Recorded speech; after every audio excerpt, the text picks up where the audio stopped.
गौतम बुद्ध की शिक्षाओं को प्रस्तुत करने के लिए एक प्रभावी कहानी है।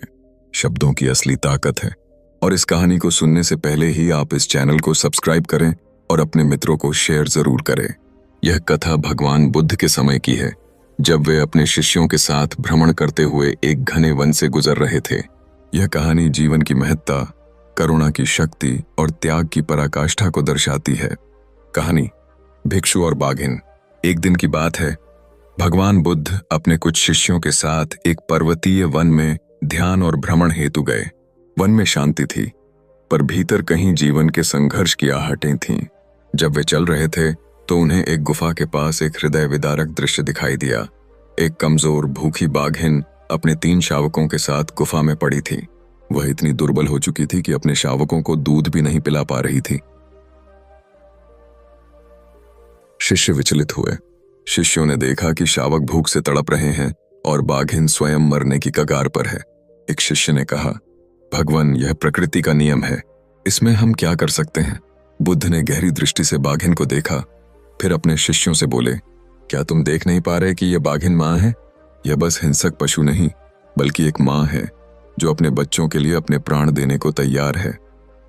एक भिक्षु का निर्णय। शिष्यों में एक था भिक्षु संकल्प। उसका हृदय यह दृश्य देखकर विचलित हो गया। उसने बुद्ध से निवेदन किया, भगवान, क्या मैं इस जीवन का उपयोग इस बाघिन और उसके शावकों के जीवन के लिए कर सकता हूं? क्या यह मेरा त्याग सच्ची सेवा नहीं होगा? बुद्ध चुप रहे, पर उनकी आंखों में स्वीकृति की करुणा थी। भिक्षु ने हाथ जोड़कर प्रणाम किया और जंगल में थोड़ी दूर जाकर पत्थर से अपना शरीर काट डाला। वह बाघिन के सामने जाकर गिर पड़ा। बाघिन ने पहले पीछे हटना चाहा, पर फिर धीरे धीरे उस शरीर को खाया और उसके बाद शावकों को दूध पिलाने लगी। बुद्ध ने कहा। बुद्ध और शिष्य दूर खड़े यह देख रहे थे। शिष्य स्तब्ध थे। एक मनुष्य ने अपने प्राण एक पशु के लिए दे दिए। बुद्ध ने कहा, जीवन केवल जीने के लिए नहीं है, यह अवसर है दूसरों के लिए कुछ कर दिखाने का। यह अवसर है त्याग, सेवा और करुण। हम पिछली कहानी में वहां तक पहुंचे थे जहां बाघिन ने भिक्षु के बलिदान के बाद अपने शावकों को दूध पिलाया और बुद्ध ने कहा, जीवन एक अवसर है। अब कहानी को उसी भावनात्मक और गहराई से आगे बढ़ाते हैं। कहानी आगे जारी है। शिष्य अब भी स्तब्ध थे। उनके मन में कई भाव उठ रहे थे, दुख, सम्मान और एक गहरी जिज्ञासा। उनमें से एक शिष्य ने धीरे से पूछा, भगवान, क्या यह सही था? क्या भिक्षु को अपने प्राण देने चाहिए थे? बुद्ध मुस्कुराए और धीरे से एक वृक्ष के नीचे बैठ गए। उन्होंने आंखें बंद की और फिर बोले, सही और गलत का निर्णय बुद्धि करती है, लेकिन करुणा वह हृदय से उठती है। उस भिक्षु ने किसी नियम से नहीं, बल्कि अपने अंतरतम की पुकार से वह निर्णय लिया। वह मृत्यु नहीं थी, वह जीवन की सबसे उच्चतम अभिव्यक्ति थी। शिष्य मौन हो गए। बाघिन की प्रतिक्रिया। कुछ देर बाद वह बाघिन गुफा से बाहर आई। उसका शरीर अब तेज से भरा था, आंखों में सजीवता लौट चुकी थी। वह कुछ देर बुद्ध की ओर देखती रही, जैसे वह जानती हो कि यह सब उस महान आत्मा के कारण हुआ। फिर वह धीरे धीरे अपने शावकों के साथ वन में चली गई। बुद्ध ने गहरी सांस ली और कहा, प्रकृति भी बलिदान को पहचानती है।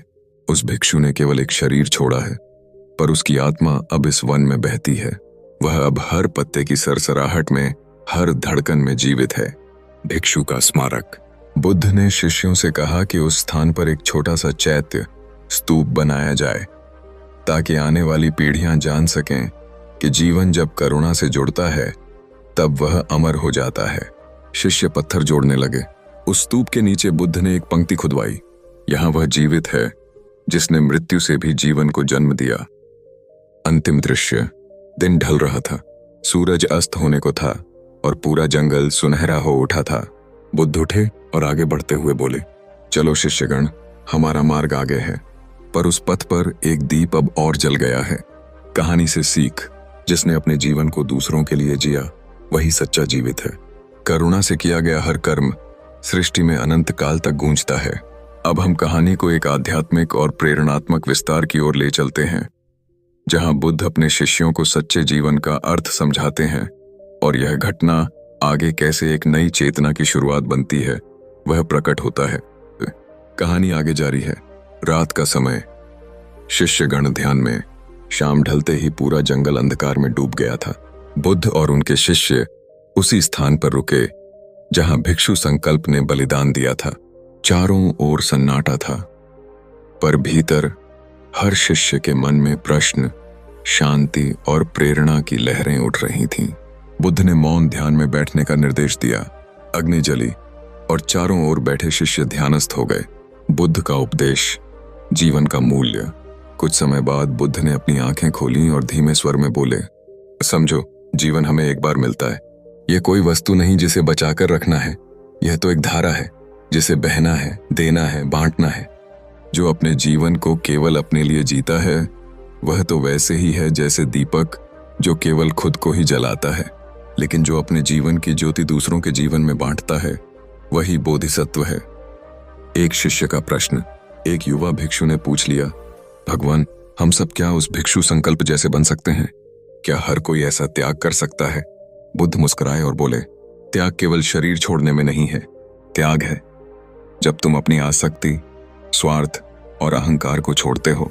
हर दिन जब तुम किसी के लिए कुछ करोगे बिना बदले की आशा के, वह भी बलिदान है। अगली सुबह एक नया प्रकाश। अगली सुबह सूर्य की पहली किरण जब जंगल में फैली तो उसका रंग कुछ अलग था, जैसे धरती भी उस भिक्षु की आत्मा को प्रणाम कर रही हो। वह छोटा सा स्तूप अब सुबह की धूप में चमक रहा था, जैसे कोई तपस्वी ध्यान में बैठा हो। बुद्ध ने उस स्तूप के सामने खड़े होकर एक श्लोक बोला, ना केवल जीकर महान बनो बल्कि देकर अमर बनो। जहां करुणा बहती है वहीं जीवन का सच्चा अर्थ खिलता है। कहानी का प्रभाव। उस घटना के बाद उस स्थान को संकल्प वन कहा गया। वहां अनेक लोग आने लगे, साधु, गृहस्थ, युवा और वृद्ध, सब त्याग, करुणा और सेवा की प्रेरणा लेने। बुद्ध के वे शिष्य जो उस दिन साथ थे, वे जीवन भर उस क्षण को अपनी साधना की जड़ मानते रहे। अंतिम संदेश। जीवन में हर दिन हमें एक अवसर देता है। कभी वह अवसर मुस्कान देने का होता है, कभी माफ करने का और कभी दूसरे के दुख को बांटने का। यही जीवन की सच्ची साधना है। कहानी आगे जारी है। संकल्प वन। वर्षों बाद समय बीत गया। भगवान बुद्ध दूसरी दिशाओं में उपदेश देने निकल गए थे, पर संकल्प वन अब एक पवित्र स्थल बन चुका था। वहां अब केवल वन नहीं था, वहां आने वाले लोग अपनी आत्मा को बदलकर लौटते थे। एक युवक की कथा। अर्जुन। एक दिन एक युवा लड़का अर्जुन अपने जीवन से निराश होकर वहां पहुंचा। उसका परिवार उसे व्यर्थ समझता था। वह जीवन में कुछ करने की चाह रखता था, पर दिशा नहीं जानता था।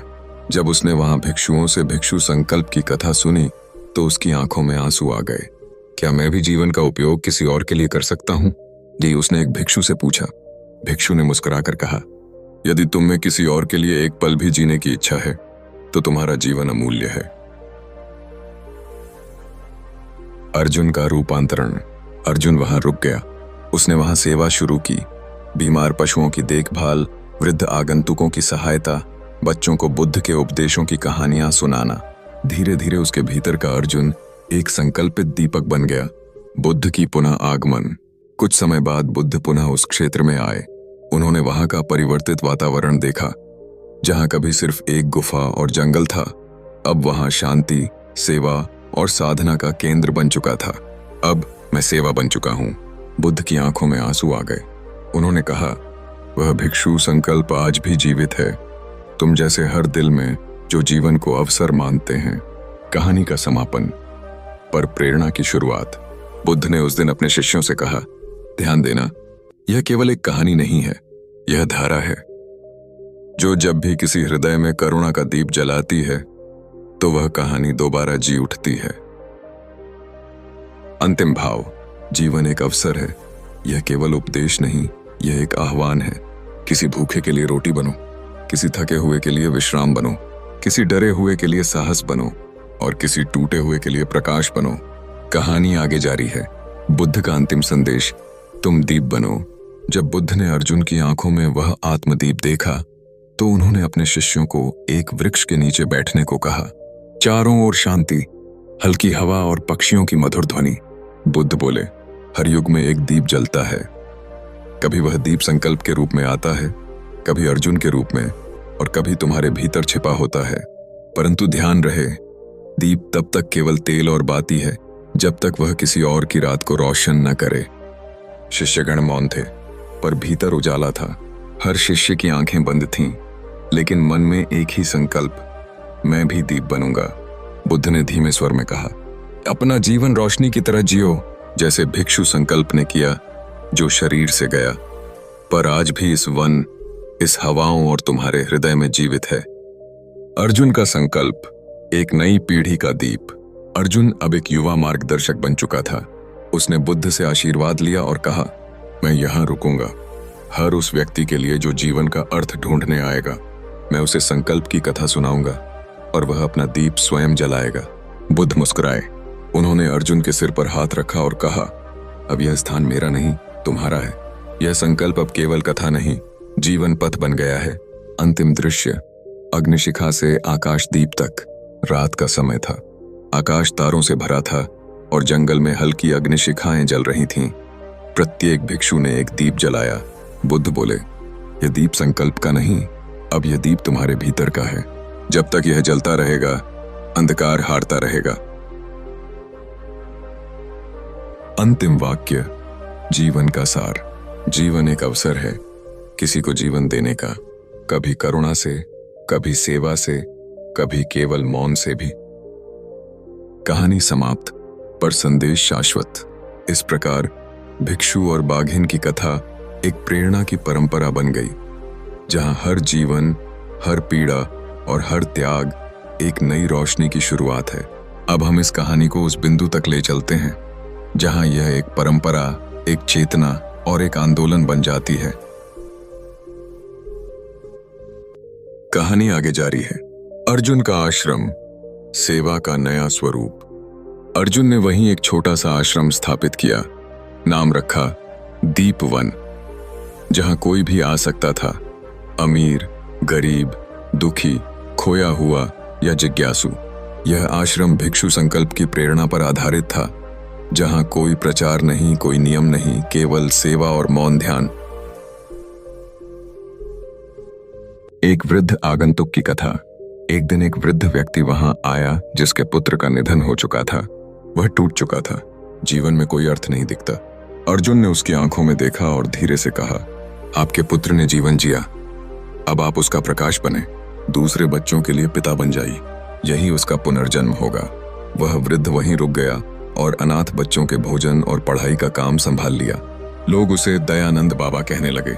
एक स्त्री की कथा, माया। फिर एक स्त्री आई, माया, जो समाज द्वारा तिरस्कृत थी। उसकी आंखों में भय और पीड़ा थी। अर्जुन ने उसे गले से लगा लिया। यह वन तुम्हारा है, यहाँ कोई छोटा बड़ा नहीं, केवल मानवता है। माया वहां जड़ी बूटी उपचार में निपुण हो गई। वह जंगल से औषधियां लाकर बीमारों की सेवा करने लगी। धीरे धीरे दीप वन बन गया एक जीवन आश्रम। अब वह आश्रम सिर्फ एक स्थान नहीं था, वह करुणा का तीर्थ बन चुका था, जहां हर आगंतुक को जीवन का कोई नया अर्थ मिल जाता। बुद्ध की दूर से दृष्टि। वर्षों बाद किसी दूसरे प्रदेश में बैठे बुद्ध ने अपने एक शिष्य को कहा, संकल्प का बीज अब वटवृक्ष बन चुका है। अब मुझे वहां जाने की आवश्यकता नहीं, क्योंकि वहां अब मैं नहीं, हर कोई बुद्ध बन चुका है। संकल्प की गाथा पीढ़ियों तक। अर्जुन के जीवन काल के बाद भी दीप वन चलता रहा। हर पीढ़ी ने उस भिक्षु की कथा को गीतों में, चित्रों में और ध्यान साधना में जीवित रखा। एक पत्थर पर खुदी एक पंक्ति आज भी वहां है। एक बाघिन को जीवन मिला, पर उसके साथ अनेक हृदयों को दिशा मिली। यही है जीवन, एक अवसर, अंतिम समापन और आरंभ। अब यह कथा हमारे पास आई है, हमारे मन, हमारे समय और हमारे जीवन के सामने। क्या हम भी उस दीप को जलाएंगे? क्या हम भी जीवन को केवल भोग नहीं, योग और सेवा का माध्यम बनाएंगे? यदि हाँ, तो समझो, भिक्षु संकल्प आज भी जीवित है आपके भीतर। जीवन एक अवसर है, इसका दीप बनो। अब हम इस कथा को उस मोड़ तक ले चलते हैं जहां यह प्रेरणा भारत के कोने कोने तक पहुंचती है और एक सामाजिक जागृति का रूप ले लेती है। कहानी आगे जारी है। दीप वन की ख्याति फैलती है। समय बीतता गया। अर्जुन अब वृद्ध हो चुके थे, पर उनका तेज और विनम्रता पहले से भी अधिक गहरी हो चुकी थी। दीप वन अब एकमात्र आश्रम नहीं, वह एक प्रेरणा केंद्र बन गया था, जहां से हजारों युवक युवतियां जीवन की दिशा पाते थे। देश के कोने कोने से लोग वहां आते। किसी को शांति चाहिए होती, किसी को साहस, किसी को सेवा का मार्ग। युवक नागा की आगमन। एक दिन एक उग्र और क्रोधित युवा वहां पहुंचा। नाम था नागा। वह अन्याय के विरुद्ध गुस्से से भरा था, हिंसा की राह पर था। अर्जुन ने उसे एक दिन अकेले बुलाया। तुम्हें आग है, लेकिन वह अभी जलाने वाली है। मैं चाहता हूं यह आग जलाकर उजाला करे। नागा ने पूछा, मैं क्या करूं? अर्जुन बोले, जाओ, सबसे गरीब गांव में जाओ, जहां कोई तुम्हारा नाम न जानता हो। 1 वर्ष तक बिना नाम बिना पहचान के सेवा करो। फिर लौटकर बताना कि कौन जीता, तुम या तुम्हारा गुस्सा।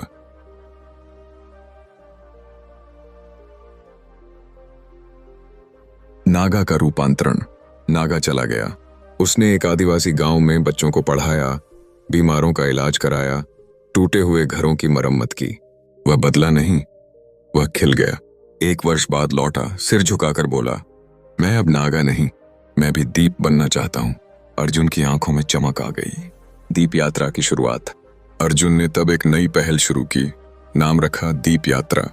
हर वर्ष युवाओं का एक समूह भारत के दूर दराज गांवों में जाता, न किसी प्रचार के साथ, न कोई दान पत्र लेकर, बस सेवा और करुणा के साथ। भिक्षु संकल्प की गाथा अब सिर्फ कथा नहीं, एक मिशन बन गई थी। एक रात अर्जुन को एक स्वप्न आया। बुद्ध उनके सामने खड़े थे, शांत, तेजस्वी और मुस्कुराते हुए। बुद्ध बोले, अब समय आ गया है कि यह दीप केवल वन में न रहे, इसे नगरों में, विद्यालयों में, घरों में और हर हृदय में जलाओ। संकल्प अब व्यक्ति नहीं, चेतना बन चुका है और तुम उसका वाहक हो। अर्जुन ने हाथ जोड़ लिए। अर्जुन का अंतिम संदेश, सबको दीप बनना है। वृद्ध हो चुके अर्जुन ने अपने अंतिम दिनों में एक वाक्य कहा, जो आज भी दीप वन के द्वार पर लिखा है, यदि तुम्हें जीवन मिला है तो किसी के जीवन को बेहतर बनाओ।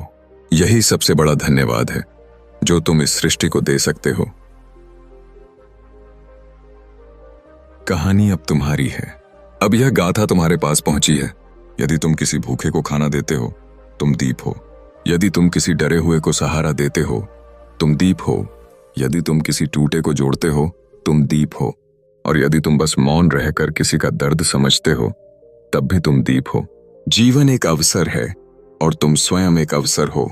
आइए इस कथा को उस अंतिम मोड़ तक पहुंचाते हैं जहां यह दीप केवल किसी आश्रम में नहीं, बल्कि हर घर, हर मन और हर पीढ़ी में जलने लगता है। कहानी आगे जारी है। अर्जुन का अंतिम क्षण। अब अर्जुन अत्यंत वृद्ध हो चुके थे। उनकी सांसें धीमी थीं, पर हृदय में वही तेज, वही करुणा। एक रात सब भिक्षुगण और साधक उनके चारों ओर एकत्र हुए। उनकी आंखें बंद थीं, लेकिन उन्होंने धीरे धीरे बोलना शुरू किया। मैंने संकल्प की कथा सुनी थी, फिर उसे जिया। अब मैं चाहता हूं कि तुम सब उसे जीवित रखो। उनके शब्द धीमे होते गए। अब दीपवन केवल एक स्थान नहीं, यह हर मन हो सकता है जो सेवा और सत्य से भरा हो। मुझे अग्नि नहीं चाहिए, मुझे चाहिए कि मेरी कथा किसी भूखे के हाथों में रोटी बन जाए। और धीरे धीरे अर्जुन शांत हो गए। अर्जुन की अग्नि नहीं जली, दीप जलाए गए। बुद्ध परंपरा के अनुसार जब कोई महापुरुष जाता है तो उसका दाह संस्कार होता है, लेकिन अर्जुन के लिए निर्णय लिया गया, हम उनके शरीर को नहीं जलाएंगे, हम उनके नाम पर दीप जलाएंगे। हजारों, लाखों, हर जगह, हर दिल में। और ऐसा ही हुआ। दीप परिक्रमा की शुरुआत। देश के हर गांव, हर गली, हर शहर में लोगों ने एक साथ दीप जलाए। अर्जुन का दीप कहकर। न कोई मूर्ति बनी, न कोई मंदिर, केवल सेवा, मौन और करुणा। यही उनका स्मारक था। बच्चों ने सीखी दीप कथा। विद्यालयों में बच्चे अब एक नई कहानी सीखते थे। भिक्षु और बाघिन की कथा, अर्जुन और दीपवन की कथा और सीखते थे। करुणा ही सबसे बड़ा धर्म है। विदेशों तक पहुंची प्रेरणा। एक समय ऐसा भी आया जब बुद्ध की परंपरा की यह कथा जापान, थाईलैंड, श्रीलंका और अमेरिका तक पहुंची। हर जगह छोटे छोटे दीप केंद्र बने, जहां कोई प्रचार नहीं, केवल एक पंक्ति, यदि तुम किसी को दुख से उबार सको तो वह जीवन सार्थक है।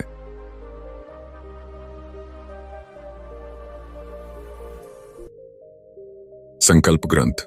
समय के साथ इन सभी घटनाओं को लेकर एक ग्रंथ तैयार किया गया, जिसका नाम रखा गया संकल्प दीप की गाथा। यह ग्रंथ अब कथा नहीं, जीवन सिद्धांत बन चुका था। अंतिम भाव, यह अब तुम्हारी जिम्मेदारी है। भिक्षु संकल्प चला गया, अर्जुन चला गया, दीप वन अब शांत है, लेकिन अगर तुम चाहो तो वह दीप आज भी जल सकता है तुम्हारे भीतर। तुम दीप बनो, यही जीवन का सबसे सुंदर उत्तर है। यह थी पूर्ण गाथा। जीवन एक अवसर है, भिक्षु और बाघिन, एक बीज से वटवृक्ष बनने की कहानी। अगर आपको यह कहानी दिल से अच्छी लगे तो आप इस कहानी को शेयर जरूर करें और अपने मित्रों को शेयर जरूर करें। धन्यवाद। नमो बुद्धाय।